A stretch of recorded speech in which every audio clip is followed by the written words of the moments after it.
urufunguzo rwa Pastor Bernard.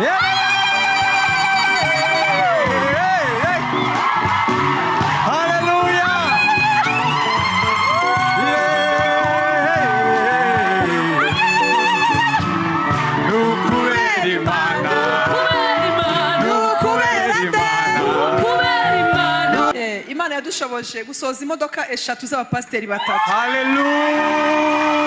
Icyo twavuga aka kanya kiragoye kuko ahabitse ishimwe hari kubyiganira ibintu byinshi. Iminani tutabonye aho tuvuka turi kwibona mu ijuru ariko inyuze mu mubyeyi Imana iduhaye mu gihe nk'iki. Duhojejwe